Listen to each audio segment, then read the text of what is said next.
Тағы да сіздерге кеш жарық. Енді өзім жалғыз өзімнің психологиямды сіздерге біраз әңгімелеп айтып бергім келіп отыр. Бағадан бері Әлібек мырзамен арамызда бір екі адам болып шығып, көбінесе мына енді тапсыратын, ұбт тапсыратын мамандық таңдау туралы кеңестерімізді бердік. Ал енді өзімнің кішкене ғана уақытымды сіздерге арнағым келіп тұр. Сұрақтарыңызды қоя беріңіздер. Керемет эфир болып жатыр еді. Қайда кетіп қалды дейді. Сәлематсыздар ма? Ол кісінің уақыты бітті. Жаңа Әлібек Есенов деген мырза. Жаңа не болды түсінбей қалдым дейді. Мамандық таңдау туралы, ұбт туралы сол онлайн режимде сабақ өткізетін, көмек беретін кісімен сіздерді таныстырдым. Кішкентай ғана айымға сәлем жолдаймын. Алла бақ берсін. Сізді тыңдай берем келеді дейді. Қалай толуға береді дейді. Мен сізді көре алмаймын ғой, ондай сөз сұрасаңыз. Адамдар арықтай алмай жүр. Ренішті қалай кетіруге болады дейді. Негізі сіздің қыздарға алкоголь ішсе дұрыс па? Қандай күшті сұрақтар кетті екі күннің ортасында. Ал енді бүгінгі сол сіздерге айтар бір-екі кеңестерімді айта жөнелейін. Инстасын белгілеңізші дейді. Менің парақшамда постта тұр.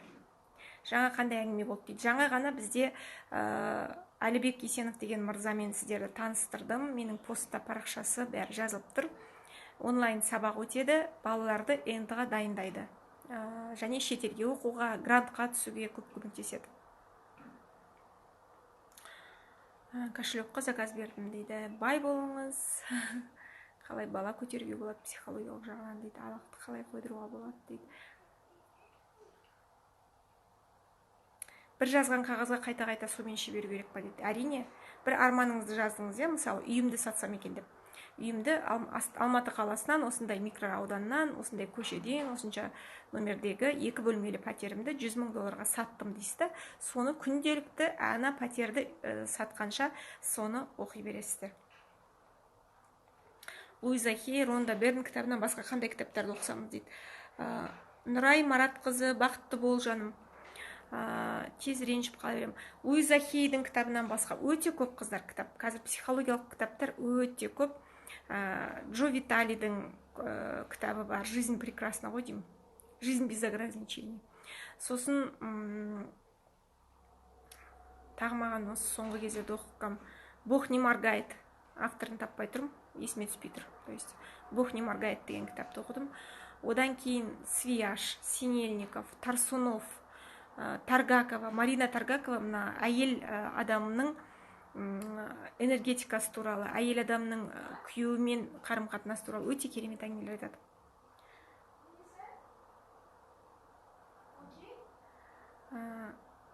Тіл көз порчадан қалай құтылуға болады дейді. Тіл көз порчадан менің жұмыс дәптерімдерде бар. Қыздар, сүрелер бар, Құран сүрелері бар. Кәдімгі сол Құран сүрелерінің ішінде Фәлақ және Нас деген 2 сүре бар. Фәлақ пен Нас сүресін күніне 40 реттен оқысаңыз, ешқандай порча, ешқандай кемпірлерге оқытқан, әйелдерге, түйіншектерге түйіндеп, оның қазақшасы арабшадан аударғанда түйіншектерге үрлеп оқытқан нәрселердің өзін шешіп тастайды. Соның бәрін сіздерге оқуға кеңес берем. Күнделікті Құран сүрелерін оқып отырсаңыз, Джон Кэха, Сайдмурат Давлатов өте көп қой, қазір психологтардың оқитын нелері, кітаптар өте көп. Сүрелер қандай жұмыс дәптерінде дейді. 2 жұмыс дәптерім бар. Біріншісі әйелмін мен тербетемін әлемді, екіншісі сұлу болсын ғұмырың деген 2 семинардың жұмыс дәптері бар, екеуінде де бар. Жазған тілек армандарыңызды стаканға сақтап қоясыздар. Мен мысалы телефонымның артына сақтап жүрем, бір жақтарда жүрген кезде стаканмен су ішкен кезде соның астына қоя салам да іше берем. Немесе түнде төсегіңіздің басына қойып қойсаңыз болады, сонымен іше бересіз. Ұлым туралы жазып ішіп жүрмін дейді. Өте керемет. Бұл стакан техникасы Вадим Зеландтың сонау жылдардан бергі, енді мен айтып тұрмын, бір 10 шақты жыл болған шығар соны істеп ішіп жүргеніме.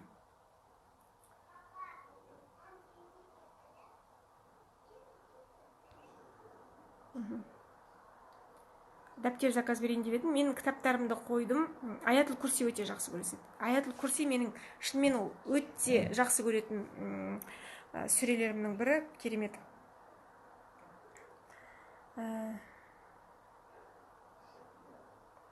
Құралай ханым үй тірлігін келінге қалай үлгеруге болады дейді. Маған ұнайтын үй тірлігін істегенде ұнайтын нәрсе, үй тірлігін маған көп қыздар жазып жатады, декретте отырмын, маған мынаның бәрі банальный болып кетті, бытовуха мені шаршатып кетті, тіршіліктен шаршап кеттім, бір жерге барып жұмыс істегім келеді, таңертең тұрып кетіп қалғым келеді деген секілді айтады. Мына үй тірлігінде отырған аналарға айтатыным, декретте отырған аналарға айтатыным, сіздерде қандай шанс бар, қандай возможность бар өмірді өзгертіп алуға. 3 жылға баяғыда совет өкіметі мысалы декретке отырғызған, қандай керемет. Сіз сол кезде мысалы үйіңізді жинап жүрген кезде бір тіпті мен стиральныйға кір салардың өзінде баламның кірлерін салып жатып, Аллам, жаман мінезін, бүкіл жаман жаңағыдай ішінде қандай бір арамдығы болсын, қандай бір жалқаулығы болсын, еріншектігі, қырсықтығын бәрін осымен жуып таста. Осы стиральныйға жаңа саласыз ғой, немесе өзіңіз қолмен жуып жатсаңыз да, өзіңіздің газ плитаңызды жуып жатқан кезде, тамақ пісіретін ошағыңызды жуып жатқан кезде, Аллам, үйіме береке кіргізе көр, бақ бере көр осы үйіме, әрбір жеген тамағымыздың өзін. Тіпті ештеңке айтқыңыз келмесеңіз, фантазияңыз жоқ болса, дәретіңізді алдыңыз да, орамалыңызды тағыңыз да, үйді жинаған кезде кәдімгідей Фалақ пен Нас сүресін, Фалақ пен Нас оқи беріңіз, оқи беріңіз, оқи беріңіз. Өте тамаша. Терезені жуып жатсыз ба? Аллам, шаңырағыма шаттық бере көр. Осы даладан нұрды қалай сен түсіріп жүрсің, күннің нұрын қалай түсіріп тұрсың, тура солай Аллахтың нұрын маған бере көр. Тура солай менің үйіме береке кіргізе көр. Төсекті таңертең тұрған кезде жинап жатсыз ба? Аллам, менің күйеуімнің екеуміздің арамызға сүйіспеншілік құйғыза көр. Шайтанның арбауынан сақтай көр. Ауыз биллахи минаш шайтанир ражим. Кәдімгі бісмілләңізді айтып, мына үйде жүрген кезде сіз кәдімгідей кейін жұмысқа шығып кеткен кезде, балаңыз өскен кезде, балаңызды балабақшаға немесе мектепке кетіп қалған кезде сізде ондай возможность болмайды түкті де. Кәдімгідей үйде жүрген кезде әрбір тамақты күйеуіңізге бір стакан су бердіңіз ба, прям бисмилля, бисмилля, бисмилля деп беріңіз. Аллам, оның жүрегіне маған деген береке бере, бақыт бере көр, махаббат бере көр. Оның жүрегіне шай қойдыңыз ба, таңертең бисмиллах, бисмилlah, бір Құранның сүресін, Аятул Курсиді оқыңыз. Мысалы, шайнегіңізге суды құйдыңыз ба? Мен мысалы мынандай дұғалар жазылған осындай графиндарға қойып, бисмиллахир-рахман, ауыз биллахи минаш шайтанир ражим, бисмиллахир-рахмани. Уақыт жоқ болса, тек осы ауыз биллахты айтыңыз. Ал енді уақытыңыз болса, Аятул Курсиді айтыңыз. Тағы да одан да көбірек уақытыңыз болса, Фалақ пен Насты оқыңыз. Кәдімгідей сұф деп, кәдімгі үйдегі тамаққа, әрбір тамақты істеген кезде, нан ашытқан кезде өте керемет. Үйдің жұмыстарын істеген кезде, күйеуіңіздің аяқ киімін тазалаған кезде, күйеуіңіздің жейдесін түктеген кезде, мысалы қыздар маған айтады, күйеуім маған изменять етеді, күйеуім маған жаңағы қарамайды, сөйлемейді. Кәдімгідей даладан келген кезде күйеуіңіздің аяқ киімі даладан кәдімгідей шайтандар ілестіріп алып келеді. Жұмысындағы жаңа неше түрлі қыздар бар, неше түрлі ол жаңағы тоқаштармен әңгімелеседі деген секілді. Өзіңіз мысалы сомнение ұстап жүрсеңіз, келді ма аяқ киімнен бәрін кетіңдер албастылар, кетіңдер деп аяқ киімнің бәрін тап-таза қылып, күйеуіңіздің аяғына педикюрін жасап беріп, бір ана бас бармақтың ішіне мынандай бір қап-қаралар кіріп кетеді, соның өзін шығыңдар деп бәрін, жаңағыдай бүкіл жаманшылықтың бәрін шығып тап-таза қылып. Мен баспананың тазалығы туралы көп айтам. Мына адамның баспанасы деген өте керемет қой. Мына баспана таза болған кезде, үй таза болған кезде бүкіл байлық та сізге келеді, бақыт та келеді. Мен мысалы енді көп адамдарға жаманшылық айтуға аузым бармайды, бірақ енді мысалы мына Эльмира Ишниязова апайымыз, қайырымдылық жасап жатқан кезде, мына жерде бір әйел тұрады, 3 баласы бар, 5 баласы бар, үйін қараңыздаршы, жұпыны, үйі жоқ, бір жерде квартира тұрады деп біреулердің суреттерін салып жатады ғой. Қарасам енді Алла кешірсін, артық айтып жатсам, енді салақтықтың высший маркасы. Құр ішіп отырған шайнегінің сыртының өзі жаңағы баттасқан кір болып тұрады, енді суреттен көрініп тұрады. Сонда мен айтам, баяғы заманда бізде апаларымызда комет болмаған, ешқандай ферри болмаған, ешқандай қырғыш китайский темір болмаған. Кәдімгі құммен, кәдімгі ішкен асын адал ішкен. Қазір мысалы бірдеңке айтсаң, әрине сен деген сарнайсың, сенің үйіңде няня бар, сенің үйіңде комет бар, сенің үйіңде қырғыш бар дейді. Баяғыда апаларымыз қайтып өмір сүрген. Сіздің ішкен асыңыз адал болса, мен арам болса, одан ары қарай мен білмеймін сізге не айтуға. Онда әрине сіздің өміріңізге арамдық кіреді, әрине сіздің күйеуіңіз сізге изменять етеді, әрине сіздің үйге ауру кіреді, әрине сіздің үйге қарыз кіреді. Оның бәрі жаңағындай сіздің салақтығыңыздан келеді. Сондықтан әр нәрсеге ұқыпты болу керек, ширақ болу керек, пысық болу керек адам деген. Мына әйел адамның пысықтығы сіздің мысалы өмірге деген қазіргі заманда біреуден қалып бара жатсың ба? Бізде мысалы конкурентный заман, сіз ауылда отырсаңыз да қайда отырсаңыз да, қалада отырсаңыз да, ең болмағанда қыздар, тамақты адал аспен ішу керек, адал таза ыдыспен ішу керек. Мынандай кішкентай сынығы болды ма, ол уже жаман энергетика. Адамның әрқадам айтам, мына ернінде көп деген гормоны счастье ең бірінші ерінге шоғырланады екен. Содан кейін барып денеге тарайды екен. Сонда біз өсек айту арқылы еріндегі бүкіл гормондардан айырылып қаламыз. Өсек айту арқылы немесе бір кір кеседен тамақ ішу арқылы, кір ыдыстан тамақ ішу арқылы біз жаңағындай өзіміздің энергетикамызды азайтып аламыз. Басқаға шамаңыз жетпей жатса да, өзіңіздің үйіңізге шамаңыз жетеді ғой. Витамин ішесіз ба дейді. Әсіресе осы көктем мезгілінде витамин ішемін. Қазір мен Эйвон ғой деймін, ішіп жүрмін витаминдарын. Су ішу техникасында Арманды осы жақта жазасыздар. Құралай осы аталған кітаптардың бәрі орысша дейді. Жоқ, мына Джон Кэханың қазір «Подсознание может все» дегені қазақша. Көптеген қазір Джозеф Морфидің да кітабы қазақша аударылды. Көп кітаптар психология қазақша аударылып жатыр. Кеше Арман жазып таңертең ішін дейді. Сол қағазыңызды домалақ қып стаканның түбімен бүйтіп кесіп алыңыз да қайшымен. Сосын соны сақтап қойып іше беріңіз күнделікті. Стакан техникасын айтыңызшы дейді. Оны кеше айтып едім ғой. Қазір енді айтайын. Стаканды көп сұрап жатыр екен.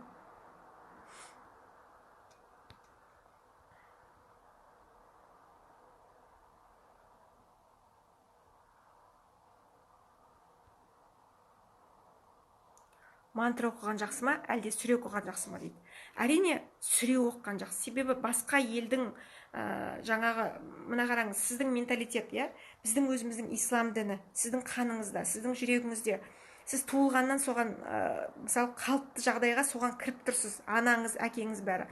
Мысалы, қазір түрлі секталарға, Иегова дейді, сондай бір нәрсеге кетіп жатқандар, бәрібір адамда бір не болып тұрады ішінде.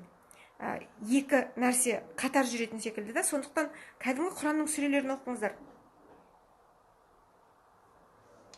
Дубайға сәлем айтам, Сатуша. Кешегі эфир от дейді.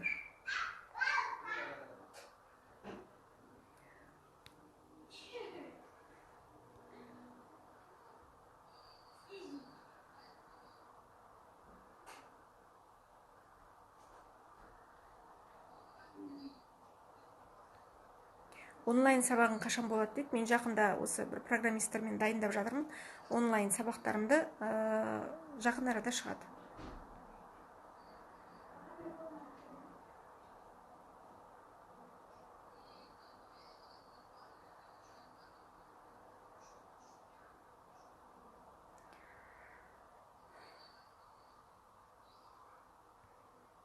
Өте көп хаттар.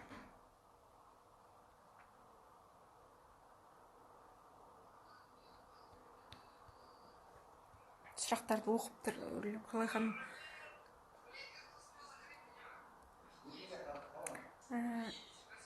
Стресте жүрмін қазіргі уақытта дейді.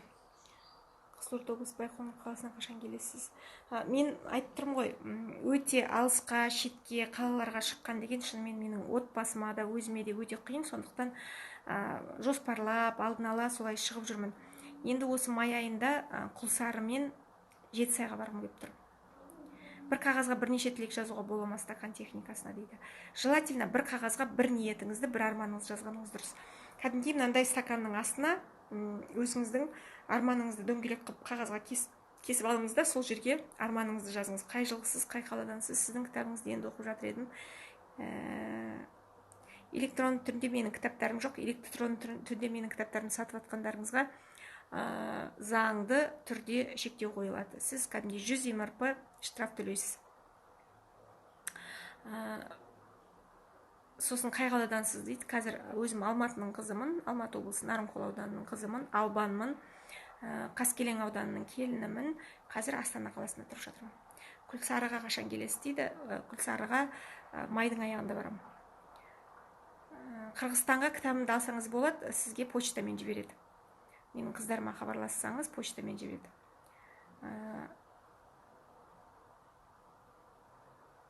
Семейден де алуға болады, Семейде қыздар өте көп. Құлсарыға қашан билетті қалай аламыз дейді. Афишасы шығады, жақын арада сол кезде аласыздар. Кешегі эфирді қайдан көруге болады? YouTube каналына қоям. Петропавлға бара алмайтын шығармын, қыздар. Отельдің атын Алланың атымен атауға бола ма дейді. Мен Аль-Барию деген, мысалы арабтар өте көп қояды Алланың атымен отельдерді, өздерінің, енді олар мүмкін халал болғаннан кейін, ішінде арақ ішілмейтін болғаннан кейін сөйтіп қоятын шығар. Себебі Дубайда, араб әмірліктерінде өте көп көрдім. Жетісайға да майдың ортасында барамын. Стакан техникасын айтыңызшы дейді. Қымбатты қыздар, стакан техникасы деген оп-оңай. Бұл бір шетінен сіздің су ішуіңізге, арықтауыңызға өте көп әсерін тигізеді. Мысалы, сіз жаңағыдай кәдімгі қағазға дөңгелек қылып кесіп аласыз да, содан кейін сол жерге стаканның түбіне қойып, немесе үстіне қойып, өзіңіздің арманыңыз, тілегіңіз жазасыз. Мысалы, сіз үй сатқыңыз келеді, сол Алматы қаласындағы 10-ші микрорайондағы 15-ші үйдегі 55-ші пәтерімді 200 мың долларға саттым дейсіз. Соны стаканға қойып қоясыз түнімен. Таңертең тұрған кезде бісмілләңізді айтып, стакандағы суды ішіп аласыз. Сосын жаңағы қағазыңызды қайтадан, стаканыңызды суға толтырасыз да, сосын қайтадан бетіне жаңағы қағазыңызды жауып қоясыз. Офиста отырсаңыз, офиста столдың үстіне қойып қойсаңыз болады. Содан кейін әрдайым соны ішіп отырасыз. Ешқандай қиындық жоқ. Оп-оңай техника. Күйеуді өзіңе ынтық қылу үшін не істеуге болады дейді. Мен семинарыма келіңіз. Семинарда көп әдістерін айтып беремін. Сосын самооценкаңыз көтеру керек. Күйеумен жаңағындай екеуіңіздің терезеңіз тең болмай қалғандықтан керегеңіз кең болмай жатыр. Стаканға тілекті көп қылып жаздық дейді. Оны қалай? Бір ғана тілекті жазыңыз. Содан кейін соны орындап біткеннен екіншісін жазыңыз. Саламатсыз ба, келінім шынайы емес, қалай қылуға болады дейді. Мысалы, әрбір адамды бір оқытатын ұстазы келеді. Енеге келіні ұстаз болып келеді, келінге енесі ұстаз болып келеді. Бұл өмірде екеу бір-бірін оқытатын болып келеді. Екеу бір-бірін сынақ үшін беріледі. Мысалы, сіздің бойыңыздағы қасиеттер келінде болмайды, келіндегі бойындағы қасиеттер сізде болмайды. Оның қандай да бір пысықтығы, немесе жаңағындай өзінің бір қылығы, немесе өзінің бір жақсы қасиеттері өзіне жақсы болуы мүмкін, сізге жаман көрінуі мүмкін. Енді көбінесе келінді жақтырмай жатамыз, себебі өзіміздің баламыз өзімізге алтын көрінеді, ал келін деген бір жолдан қосылған, жаңағындай бір лайық емес болып қалған, бұйырмай қалған болып бізге көзімізге елестеді. Сондықтан қандай болса да сізге келін өзіңізге лайықтысы келеді. Алла тағала сізге ешқандай бір, сіз сондай бір керемет адам болсаңыз, сондай бір жаңағындай текті, бекзат адам болсаңыз, жаман адамды әкеп сізге қоспайды. Кәдімгідей сіздің де бір минустарыңызға қарай, тура сондай минусы бар адамды әкеп қосады. Павлодарда тосып жүрміз дейді. Осы 7 апрель күні сіздермен бірге Павлодар қаласында керемет мықты семинар болады. Ертіс қонақ үйінде бәріңізді күтем. Баламның тамағы көтеріліп тұр дейді. Мен алдында тамақтың психосоматикасын, тамақ аурудың, ангинаның психосоматикасын айтқам. Бір нәрсені айта алмай жүрген кезде, ішіңде сақтап қалған кезде, қандай да бір жаңағы жөтел деген шықпаған нәрсе сенің бір айта алмайған әңгіме. Мысалы, біреуге бірдеңкені айтып тастайын дедім да, сосын қойшы дедім деген секілді мына жерге сақтап қалады. Сосын бала ауырса, бұл ерлі зайыптылардың, немесе сол үйдегі тұратын, сол баспанада, сол шаңырақтың астында тұратын адамдардың индикаторы. Сіздің мысалы балаңыз ауырды ма, дереу өзіңіздің отношениені дұрыстаңыз. Енеңізбен ба, сол үйде тұрып жатқан қайнатаңызбен ба, немесе күйеуіңізбен ба, күйеуіңізбен ғана тұрсаңыз. Себебі бала деген ол сіздің кәдімгі өмір сүрудегі жаңағы индикаторыңыз, отношениядағы. Балаңызға күйеуіңізбен қандай жағдайда өмір сүріп жүрсіз, сол баланың бетіне шығып тұрады. Бала ауырды деген мен үшін мен бір нәрсені өзімнің қара қатынасты дұрыстай алмадым деген сөз. Албанның ішінде қандай русыз дейді, албанның ішінде алжанмын. Құлақ ауырса не істеуге болады? Құлақ аурудың психосоматикасы. Құлақ деген сіз біреуді естігіңіз келмейді, тыңдағыңыз келмейді жаңағындай. Біреу сізді әрдайым оқытып жатады, үйретіп жатады. Мысалы, көбінесе келіндер енелерін тыңдағысы келмейді, немесе күйеулер өзінің әйелін тыңдағысы келмейді. Әрдайым жаңағы бір нәрсені сондай тыңдағыңыз келмейді деген сөз. Варикозды айтыңызшы дейді. Варикоз, аяқтағы қандай да бір проблемалар. Бұл деген алдыға басқыңыз келмейді. Өмірден шаршағансыз, алдыға ертеңгі күнге сенімсіздігіңіз аз. Сондай аффирмацияны айтыңыз. Мысалы, аяғыңыз ауырса, мен алдыға басудан қорықпаймын. Мен ертеңгі күнден көп үміт күтем. Мен жаңа Алладағы сенемін. Мен Алла әрдайым мені алып жүреді. Құлағыңыз естімесе де сол құлақ туралы проблема деген ол жаңағы айналаңызды естігіңіз келмейді. Көз көрмеу деген мысалы дальнозоркость немесе близорукость деген болады, иә. Алыстан көрмесеңіз алыс адамдарды жек көресіз. Мысалы алыс туысқандарды, басқа бөтен адамдарды жек көресіз.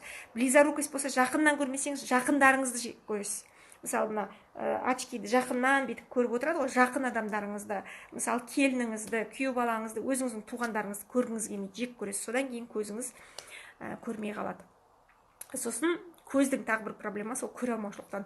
Бізде енді өте көп бұл қазақта көре алмаушылық деген, сондықтан ол содан да болып жатады. Үйдің берекесі туралы айтыңызшы дейді. Бала көтеру техникасы бар ма дейді. Мен өте көп бала көтеру техникасы туралы айтам. Ең бірінші бала көтерудің техникасы былай. Мына адамда, әйел адамда аналық мейірім ояну керек. Аналық мейірім оянған кезде сіз кәдімгідей баланың иісін, баланың дауысын визуализация жасаған кезде, баланың кәдімгідей қылығын миыңызбен, денеңізбен соны сезінуіңіз керек. Сол үшін қалай сезінеміз? Өзіңіз әрдайым баланы жақын ұстаңыз. Племянниктарыңыз болсын, достарыңыздың балалары болсын, туыстарының балалары болсын, пирогын пісіріп беріңіз, тортын пісіріп беріңіз, үйге солардың күліп тұрған суреттерін қойыңыз, сыйлық көп сыйлаңыз. Мына періште қуанады екен. Сіз балаға бір нәрсе берген кезде баланың артындағы періштесі қол шапалақтайды екен. Бізге берді деп. Сондықтан қазақта көп қой, қуыс үйден құр шығарма дейді. Қазақ мысалы баланы баласы жоқ әйелді кіндік шеше қылдырып жатады, иә, ырымдап. Осы кіндік шешесі болып, одан кейін өзі балалы болса екен деп. Сонда жаңағы кіндік шешемін мен деп, өзін жаңағы баласына сол коляскасын алып беріп, роддомнан алып шығып, соған бір сыйлықтарын сыйлау арқылы әйелдің ішінде аналық бір мейірім оянады, аналық гормондар оянады. Сондықтан сондай бір өзіңізді сондай нәрсеге. Бізде керісінше мен көп байқадым. Балалы бола алмай жүрген әйелдерде бір іште бір өкініш болады. Біреудің баласы роддомнан шығып жатса, әсіресе абысыны, сіңілісі, жақын адамы балалы болып, беременный болып, аяғы ауыр болып жүргенін көрген кезде ішінде бір керісінше агрессия болады. Ішінде бір қандай да бір қылт ете қалатын жаман сезім болады. Неге ода бар? Неге менде жоқ деген. Сондықтан сол сезімді керісінше қуанышқа, мен алдында айттым ғой сіздерге, зависттен қалай құтылу керек. Мысалы сіз ішіңізде жаңа зависть деген, иә, содан екі есе жақсы нәрсені сол сәтте визуализация жасай қойыңыз. Мысалы сіз бір жақын құрбыңыздың, курстасыңыздың уже екінші баласын туып жатқанын естіп қалдыңыз, инстаграмнан көріп қалдыңыз, ту деп, мысалы, ал сіз міне 10 жыл болды әлі балаңыз жоқ. Сол кезде мен егіз табам. Ол мысалы бір бала туса, мен екеуін бірақ туам. Кәдімгі визуализацияны жақсылыққа ары қарай өзіңізді тез арада өзіңізді соған орнатып жіберіңіз миыңызға. Жақсы информацияны құйып тастаңыз. Бәрі мидан, бәрін программалап тастаңыз. Мен мысалы егіздерімді туған кездегі программамды айтып берейінші сіздерге. Мен 3 қыздан кейін егіз тудым, бір ұл бір қызды тудым. Сол кезде мен қаншама жыл бойы, мысалы, егіздерімді 2005-те 3-ші қызымды тудым. Сол кезде мен көп оқыдым, осы іздендім, психологияны оқыдым. Сол кезде роддомнан шыққанымды, мен келесі жол роддомға келген кезде, роддомнан шыққанда дәрігер, жаңағы гинеколог па, акушер ма, менің баламды әкесіне беріп тұрады да, сол кезде Талғатқа ол айтады, ол баланың көрімдігі көп болады, ол бала себебі ауыр деп, сондай сөздерді миыма құйып алдым. Мен ұлмен шығам. Сол кезде мен егіздермен роддомнан шыққан кезде, мен жаңағындай қызды маған бере салды да, акушерка, қызды тез-тез конвертке оратты, маған бере салды, ұлды оратты, сосын ақырын апарып Талғатқа берді да, енді ұл баланың көрімдігі көбірек деп. Сонда Талғат жаңа мәз болып қалтасынан ақшасын шығарып беріп жатқан. Мен соны міне сіздерге өтірік, маған шын қаншама 3 жылдай мен соны күнделікті миымда көтетіп жүрдім. Мен ұл туам, сол кезде мен ұл туам деген ақпарат келген кезде, немесе біреулер ұл туып жатқан кезде қатты қызығатын, қалай осылар оңай ұл туа салады деп. Сол кезде жаңағындай миыма, мен роддомнан шығып жатырмын, дәрігер жаңағы ақ халатты Талғатқа беріп жатыр, қандай керемет, сіздің ұлыңыз мынау деген секілді, сондай ойды сразу миыма құйып алатынмын.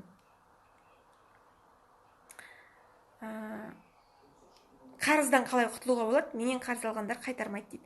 Қарыздан қалай құтылуын, мысалы, кредитті мен сіздерге әрдайым айтып жүрмін. Кредиттің договорын аласыздар ғой. Сол договордың артына өте көп мелкий сызықтармен благодарю оплачено көп жазып тастайсыз. Кәдімгі сіздерге Каспий банк, АТФ банк береді ғой договор, соның артына рахмет төленді мелкими буквами көп жазып тастайсыз да. Сосын үлкен қызыл пасты, мысалы, көк пастымен жазып тастадың, сол столбик рахмет төленді, благодарю оплачено дейсіз да. Сосын ең үстіне қызыл немен үлкен қылып оплачено деп жазып тастайсыз, кәдімгі печать басқан секілді. Адамдар неге ұры болады екен? Кеше қызыңның телефоны жоғалып кетті, былтыр велосипед қалай ұрлайды, жағады ма екен, ұрлап тапқаны. Ол былай ғой. Мысалы, бір адамдардың нәрселері ұрланады, бір адамдардың нәрселері ешқашан ұрланбайды. Значит, сіз мынандай кеңістікке, вселенныйға қарыз болып қалғансыз. Қарыз адамның нәрсесін міндетті түрде бір ұрыны табады да, Алла тағала содан ұрлатады. Үйге ұры түскен кезде, бұрын маған өте көп бізде жаңа ұрылар түскен кезінде, дүкенімізге ұрылар түскен, тіпті бір саудагер дүкеншіні алсаң бірден кейін ұрлап жатады, недостача жасап жатады. Сол кезде мен соны ұқпайтынмын, неге мен ала береді деп.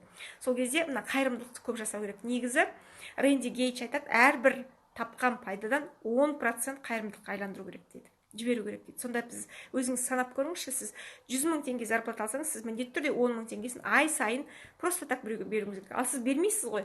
Сол бермеген нәрсенің бәрі жиналып қалады да, сосын ол сізге келесі жолы жаңағыдай бір ұрлық болып шығып кетеді. Содан кейін мынандай бар, мысалы, біз жұмысқа тұрамыз, айына бізге 100 000 теңге төлейді. Оны 30 күнде шаққан кезде 3 000 теңге, бір күнде. Сонда сіздің табатын табысыңыз, енді демалыс күндерді кейде алып тастасақ, мысалы, күніне сіз 5 000 теңге ақша аласыз жұмысқа бару, Сосын міне таңертең бардыңыз, жұмысыңызда отырдыңыз, шайыңызды ішіп алдыңыз, кофеңізді ішіп алдыңыз, сізді бастық тексеріп жатқан жоқ. Сіз сол бір 5 000 теңгенің жұмысын емес, бір 3 000 теңгенің жұмысын кетірдіңіз. Энергияңызды, қуатыңызды, сөзіңізді просто так салпылдап бардыңыз, келдіңіз, коллегаларыңызбен сөйлестіңіз, кофеңізді іштіңіз деген секілді. Сонда жаңағыдай қалай айтсам екен, мен батареямның қуаты азайып жатыр, қазір мен уже бітіруім керек болып тұр. Сонда сізге жаңағы 5 000 теңгенің жұмысын істеп айлығын алып, бірақ 3 000 теңгенің жұмысын істегендіктен сіздің арасындағы 2 000 теңгеңіз минусқа кетіп қалады.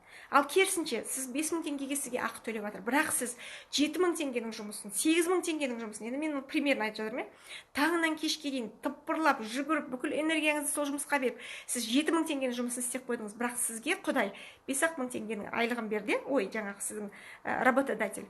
Сол кезде Алла тағала қалған плюс 2 000 теңгені міндетті түрде сізге бонус арқылы или лотерейден ұтып аласыз. Немесе сізге қандай да бір жақсылық келе қалады. Әйтеуірі сол нәрсе келеді екен. Сондықтан әрдайым нанды адал жеу керек. Жұмыс істедің ба, адал табу керек. Кәдімгі өзіңнің сол берген нәрсеңе лайық болу керек. Істеген нәрсеңе лайық болу керек. Менде не болып жатыр? Жаңағындай батареям өте аз болып жатыр. Сондықтан сіздерге қайырлы түн тілеймін. Жаттым жан Алла, тұрғыза көр иншалла. Тұрар тұрмас күн болса, ля иляха илlallah. Аллам, осы отырған менің 5100 оқырманыма тілеген тілектерінің бәрін бере көр, сұрағанын бере көр, зейінін ашып, осы менің әрбір сөзімнен сіздерге бір жақсылық келсін деп ойлаймын. Бүгінгі эфиріміз, осының алдында Әлібек мырзамен болған эфиріміз сіздерге көп ақпарат берді деп ойлаймын. Бәріңізді жақсы көрем, өмірлеріңіз мәнді де сәнді болсын. Хош, сау болыңыздар.